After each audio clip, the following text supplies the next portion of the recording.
गौरी पुत्र गणेश भगवान की जय। श्री लक्ष्मी नारायण भगवान की जय। श्री उमापति शंकर भगवान की जय। बृहस्पति देव की जय। प्रिय भक्तजनों, आज हम इस वीडियो में बृहस्पतिवार की व्रत कथा सुनेंगे। बृहस्पतिवार व्रत को करने से मन की इच्छाएं पूरी होती हैं और बृहस्पति महाराज प्रसन्न होते हैं तथा धन, पुत्र, विद्या और मनवांछित फलों की प्राप्ति होती है। परिवार को सुख शांति मिलती है। इसीलिए यह व्रत सर्वश्रेष्ठ और अति फलदायक सभी स्त्री और पुरुषों के लिए है। इस व्रत में केले का पूजन करना चाहिए।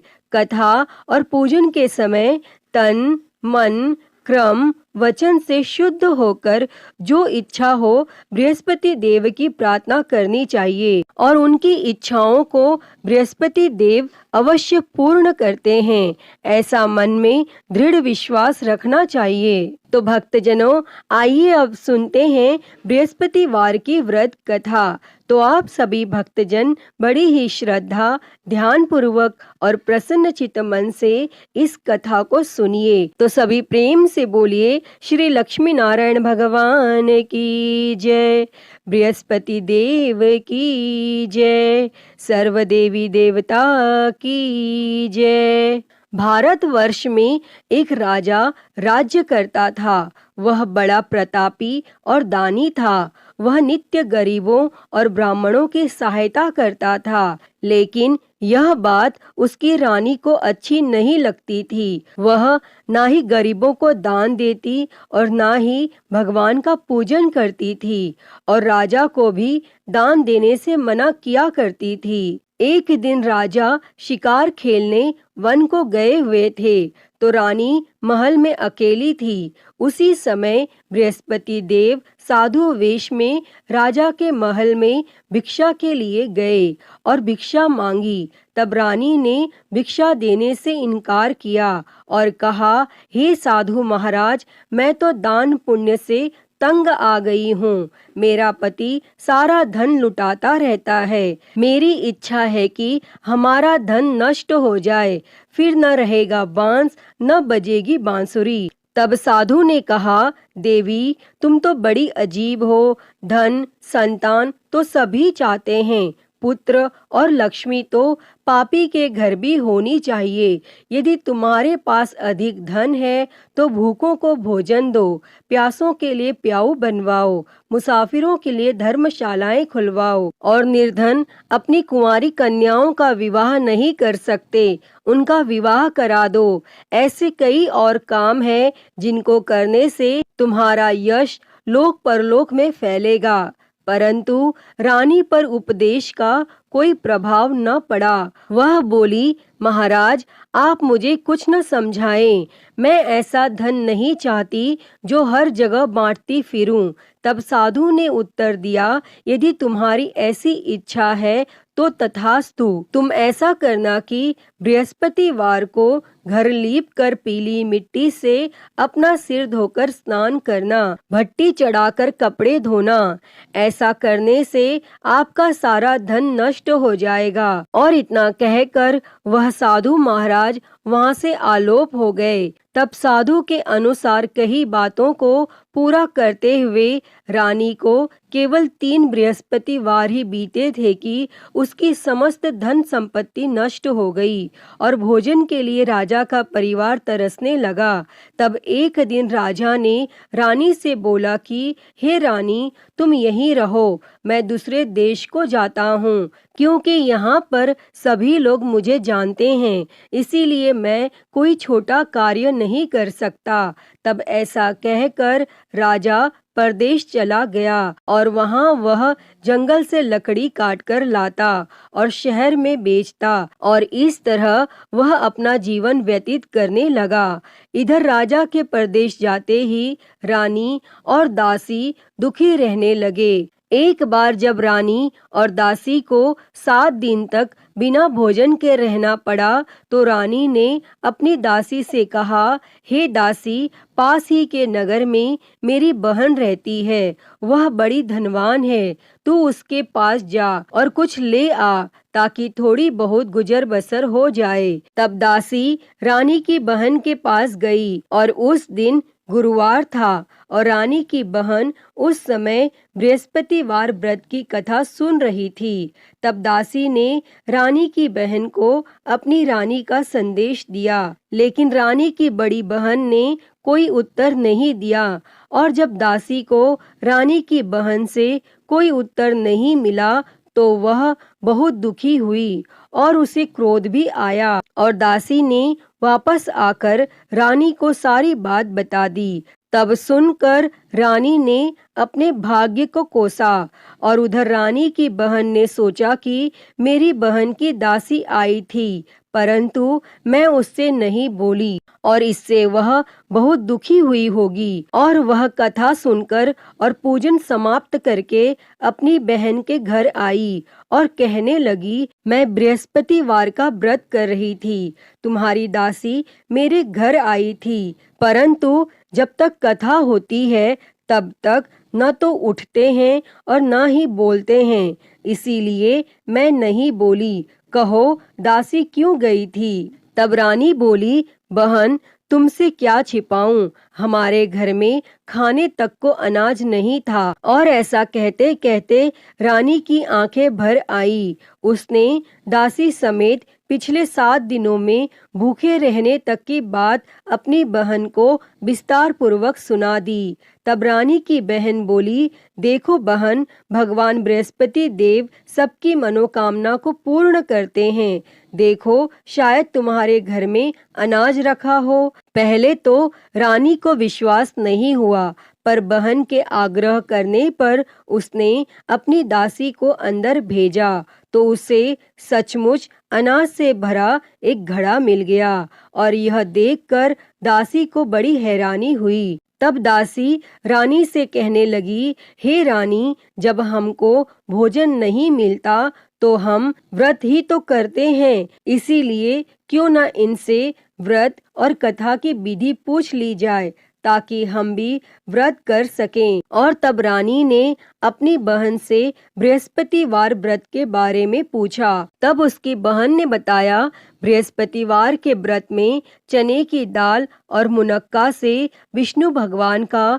केले की जड़ में पूजन करें तथा दीपक जलाएं, व्रत कथा सुनें और पीला भोजन ही करें, इससे बृहस्पति देव प्रसन्न होते हैं। व्रत और पूजन विधि बताकर रानी की बहन अपने घर को लौट गई और 7 दिन के बाद जब गुरुवार आया तो रानी और दासी ने व्रत रखा।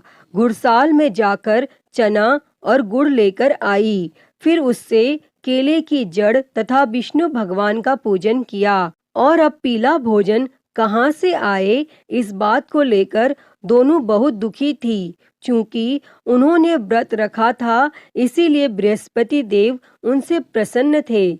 इसीलिए वे एक साधारण व्यक्ति का रूप धारण कर 2 थालों में सुंदर पीला भोजन दासी को दे गए। और तब भोजन पाकर दासी प्रसन्न हुई और फिर रानी के साथ मिलकर भोजन ग्रहण किया और उसके बाद वे सभी गुरुवार को व्रत और पूजन करने लगी। बृहस्पति भगवान की कृपा से उनके पास फिर से धन संपत्ति आ गई, परंतु रानी फिर से पहले की तरह आलस्य करने लगी। तब दासी बोली, देखो रानी, तुम पहले भी इस प्रकार आलस्य करती थी, तुम्हें धन रखने में कष्ट होता था और इस कारण सब धन नष्ट हो गया।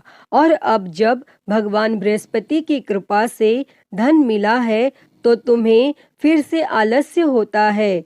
और रानी को समझाते हुए दासी कहती है कि बड़ी मुसीबतों के बाद हमने यह धन पाया है, इसीलिए हमें दान पुण्य करना चाहिए, भूखे मनुष्यों को भोजन कराना चाहिए और धन को शुभ कार्यों में खर्च करना चाहिए, जिससे तुम्हारे कुल का यश बढ़ेगा, स्वर्ग की प्राप्ति होगी और पितर प्रसन्न होंगे। और तब दासी की बात मानकर रानी अपना धन शुभ कार्यों में खर्च करने लगी, जिससे पूरे नगर में उसका यश फैलने लगा। और बृहस्पतिवार व्रत कथा के बाद श्रद्धा के साथ आरती की जानी चाहिए। इसके बाद प्रसाद बांटकर उसे ग्रहण करना चाहिए। और यहाँ एक दिन राजा दुखी होकर जंगल में एक पेड़ के नीचे आसन जमाकर बैठ गया। वह अपनी दशा को याद करके व्याकुल होने लगा और बृहस्पतिवार का दिन था। एकाएक उसने देखा कि निर्जन वन में एक साधु प्रकट हुए और वह साधु वेश में स्वयं बृहस्पति देवता थे। लकड़हारे के सामने आकर बोले, हे लकड़हारे, इस सुनसान जंगल में तू चिंता मग्न क्यों बैठा है?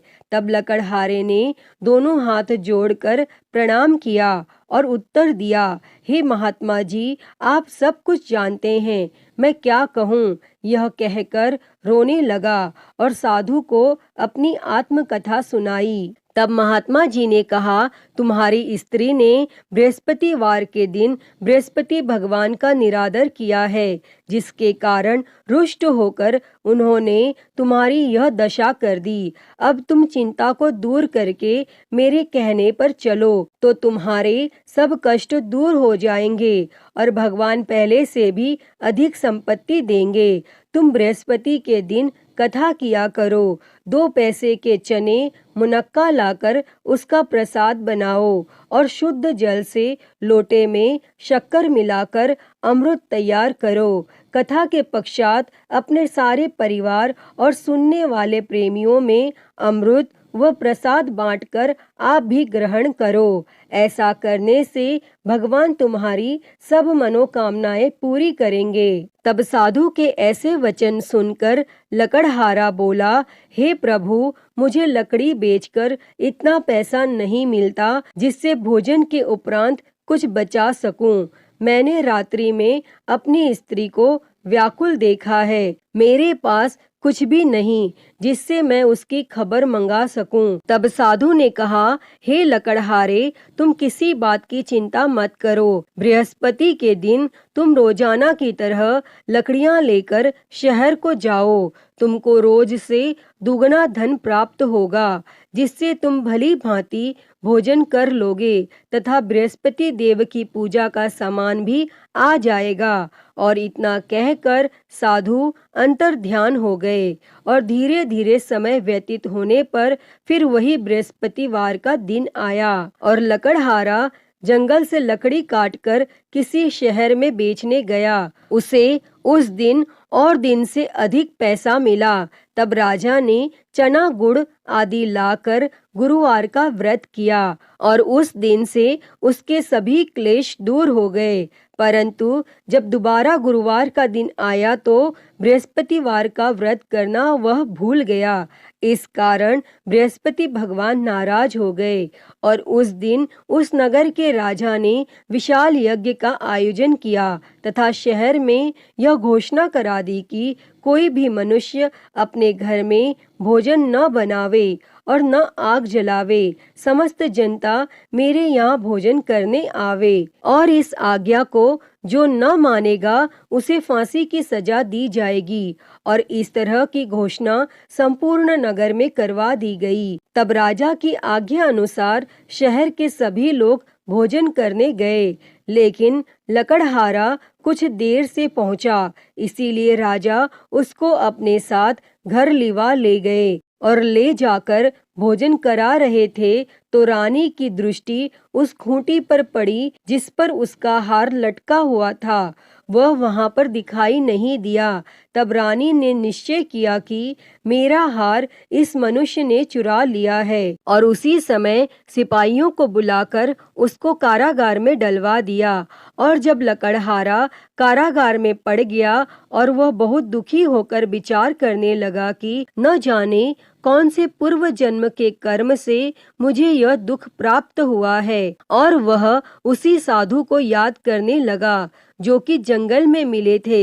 तब उसी समय तत्काल बृहस्पति देव साधु के रूप में प्रकट हुए और उसकी दशा को देखकर कहने लगे, अरे मूर्ख, तूने बृहस्पति देव की कथा नहीं करी, इस कारण तुझे दुख प्राप्त हुआ है। अब चिंता मत कर, बृहस्पतिवार के दिन कारागार के दरवाजे पर 4 पैसे पड़े मिलेंगे। उनसे तू बृहस्पति देव की पूजा करना और तेरे सभी कष्ट दूर हो जाएंगे। तब बृहस्पतिवार के दिन उसे 4 पैसे मिले। लकड़हारे ने कथा कही और उसी रात्रि को बृहस्पति देव ने उस नगर के राजा को स्वप्न में कहा, हे राजा, तुमने जिस आदमी को कारागार में बंद कर दिया है वह निर्दोष है, वह राजा है, उसे छोड़ देना।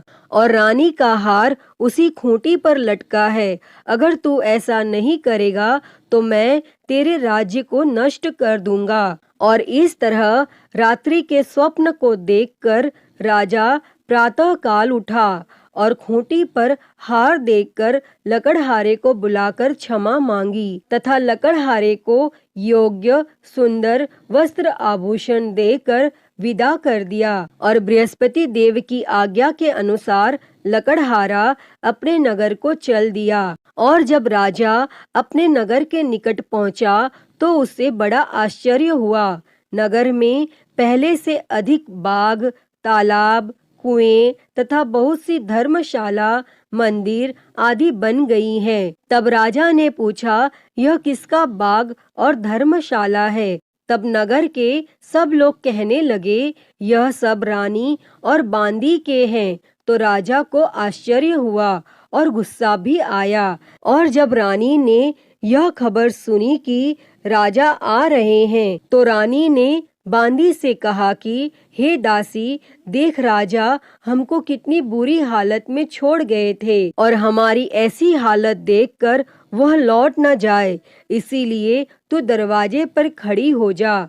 तब आज्ञा अनुसार दासी दरवाजे पर खड़ी हो गई और राजा आए तो उन्हें अपने साथ लिवा लाई। तब राजा ने क्रोध करके अपनी रानी से पूछा कि यह धन तुम्हें कैसे प्राप्त हुआ है? तब रानी ने कहा, हमें यह सब धन बृहस्पति देव के इस व्रत के प्रभाव से प्राप्त हुआ है। और फिर राजा ने निश्चय किया कि 7 रोज बाद तो सभी बृहस्पति देव का पूजन करते हैं, परंतु मैं प्रतिदिन दिन में 3 बार कहानी तथा रोज व्रत किया करूँगा। और अब हर समय राजा के दुपट्टे में चने की दाल बंधी रहती तथा दिन में 3 बार कहानी कहता। और एक रोज राजा ने विचार किया कि चलो अपनी बहन के यहाँ हो आवे।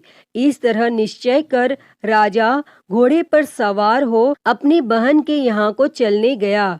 मार्ग में उसने देखा कि कुछ आदमी एक मुर्दे को लिए जा रहे हैं। उन्हें रोककर राजा ने कहा, अरे भाइयों, मेरी बृहस्पति देव की कथा सुन लो। और वे बोले, लो, हमारा तो आदमी मर गया है, इसको अपनी कथा की पड़ी है। परंतु कुछ आदमी बोले, अच्छा कहो, हम तुम्हारी कथा भी सुनेंगे। तब राजा ने दाल निकाली और जब कथा आधी हुई थी कि मुर्दा हिलने लग गया। और जब कथा समाप्त हो गई तो राम राम करके मनुष्य उठकर खड़ा हो गया। और आगे मार्ग में उसे एक किसान खेत में हल चलाता मिला। तब राजा ने उसे देखकर उससे बोले, अरे भैया, तुम मेरी बृहस्पतिवार की कथा सुन लो। तब किसान बोला, जब तक मैं तेरी कथा सुनूंगा तब तक 4 हरिया जोत लूंगा। जा अपनी कथा किसी और को सुना। इस तरह राजा आगे चलने लगा और राजा के हटते ही बैल पछाड़ खाकर गिर गया तथा किसान के पेट में बड़ी जोर का दर्द होने लगा। और उस समय उसकी माँ रोटी लेकर आई। उसने जब यह देखा तो अपने पुत्र से सब हाल पूछा। तब बेटे ने सभी हाल कह दिया। तो बुढ़िया दौड़ी दौड़ी उस घुड़सवार के पास गई और उससे बोली कि मैं तेरी कथा सुनूंगी, तू अपनी कथा मेरे खेत पर चलकर ही कहना। तब राजा ने बुढ़िया के खेत पर जाकर कथा कही और जिसके सुनते ही वह बैल उठ खड़ा हुआ तथा किसान के पेट का दर्द भी बंद हो गया। और राजा अपनी बहन के घर पहुंचा और बहन ने भाई की खूब मेहमानी की। दूसरे रोज प्रातः काल राजा जगा तो वह देखने लगा कि सब लोग भोजन कर रहे हैं। तब राजा ने अपनी बहन से कहा, ऐसा कोई मनुष्य है जिसने भोजन नहीं किया हो, मेरी बृहस्पतिवार की कथा सुन ले। तब बहन बोली, हे भैया, यह देश ऐसा ही है कि पहले यहाँ लोग भोजन करते हैं, बाद में अन्य काम करते हैं। अगर कोई पड़ोस में हो तो देख आऊं। और वह ऐसा कहकर देखने चली गई, परंतु उसे कोई ऐसा व्यक्ति नहीं मिला जिसने भोजन न किया हो। अतः वह एक कुम्हार के घर गई जिसका लड़का बीमार था। उसे मालूम हुआ कि उनके यहाँ 3 रोज से किसी ने भोजन नहीं किया है।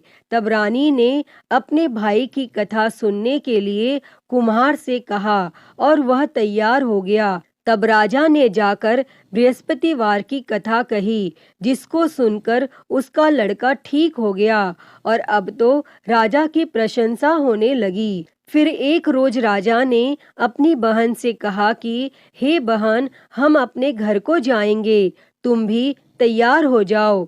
राजा की बहन ने अपनी सास से कहा। सास ने कहा, हाँ चली जा, परंतु अपने लड़कों को मत ले जाना, क्योंकि तेरे भाई की कोई औलाद नहीं है। और बहन ने अपने भैया से कहा, हे भैया, मैं तो चलूंगी, पर कोई बालक नहीं जाएगा। तब राजा बोला, जब कोई बालक नहीं चलेगा तब तुम भी क्या करोगी? और बड़े दुखी मन से राजा अपने नगर को लौट आया। और राजा ने अपनी रानी से कहा, हम निर्वंशी है, हमारा मुंह देखने का धर्म नहीं है। और फिर कुछ भोजन आदि भी नहीं किया।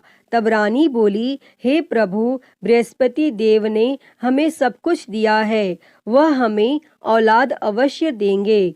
और उसी रात को बृहस्पति देव ने राजा से स्वप्न में कहा, हे राजा, उठ, सभी सोच त्याग दे, तेरी रानी गर्भ से है। तब राजा को यह बात सुनकर बड़ी खुशी हुई और 9वें महीने में उसके गर्भ से एक सुंदर पुत्र पैदा हुआ। तब राजा बोला, हे रानी, स्त्री बिना भोजन के रह सकती है, पर बिना कहे नहीं रह सकती। जब मेरी बहन आवे तुम उससे कुछ कहना मत। तब रानी ने यह सुनकर हाँ कर दिया। और जब राजा की बहन ने यह शुभ समाचार सुना तो वह बहुत खुश हुई और बधाई लेकर अपने भाई के यहाँ आई। तभी रानी ने कहा, घोड़ा चढ़कर तो नहीं आई, गधा चढ़ी आई। तब राजा की बहन बोली, भाभी, मैं इस प्रकार न कहती तो तुम्हें औलाद कैसे मिलती। प्रिय भक्तजनों, बृहस्पति देव ऐसे ही हैं, जैसी जिसके मन में कामनाएं हैं सभी को पूर्ण करते हैं। जो सद्भावना पूर्वक बृहस्पतिवार का व्रत करता है एवं कथा पढ़ता है अथवा सुनता है, दूसरों को सुनाता है, बृहस्पति देव उसकी सभी मनोकामना पूर्ण करते हैं। जैसी सच्ची भावना से रानी और राजा ने उनकी कथा का गुणगान किया तो उनकी सभी इच्छाएं बृहस्पति देव जी ने पूर्ण की थीं। अतः हे बृहस्पति देव जी, जैसी कृपा आपने राजा और रानी पर की, वैसी ही कृपा इस कथा को कहते, सुनते और हुंकारा भरते सभी पर करना। तो सभी प्रेम से बोलिए, बृहस्पति देव की जय, श्री लक्ष्मी नारायण भगवान की जय। प्रिय भक्तजनों, तो मैं उम्मीद करती हूँ कि आपको आज की ये कथा पसंद आई होगी। और अगर वीडियो अच्छी लगी हो तो इसे लाइक करें, ज़्यादा से ज़्यादा शेयर करें और कमेंट बॉक्स में बृहस्पति देव जी की जय लिखना ना भूलें। और महाकाल भक्ति ज्ञान चैनल को सब्सक्राइब कर नोटिफिकेशन बेल को ज़रूर ऑन कर लें। हर हर महादेव। धन्यवाद।